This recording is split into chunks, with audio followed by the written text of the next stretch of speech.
Think about the last time you made a big decision. Why did you make that choice?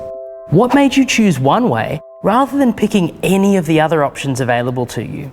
There was a time when the answer to this question seemed simple, a time when we thought that people were entirely rational.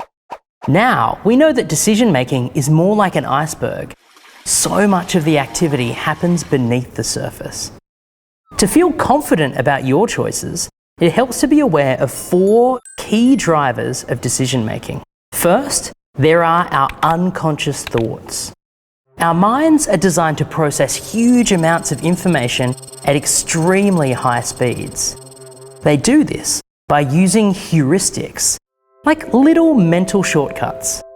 These shortcuts help us to manage our complicated world efficiently.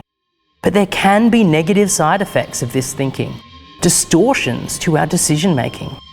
For example, some heuristics function as biases. They can lead us to discriminate against people unfairly or ignore ideas that don't support our way of thinking. Second, there is unthinking custom and practice. Our families, societies, workplace, cultural backgrounds and friendships all carry sets of beliefs about what's right and wrong. We can easily absorb these beliefs without ever stopping to ask ourselves, do I agree with these beliefs? Are they valid?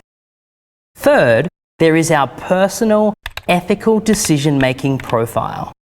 People tend to have default settings they use when making decisions. Maybe you tend to think about outcomes. Perhaps you prioritize relationships in your decision-making. Each profile has strengths, but also weaknesses. These weaknesses can be our downfall, leading us to fail to consider other important ethical issues. Finally, and most importantly, there's reflective practice. This is the mode of conscious decision-making. It considers context and the people who will be affected by a decision.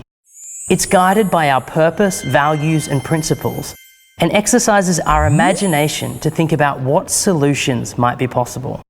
We like to think that this form of decision-making is our go-to. In reality, we're probably driven far more heavily by the first 3 drivers of decision-making. That's why ethics, the conscious practice of making and justifying our decisions, is so important.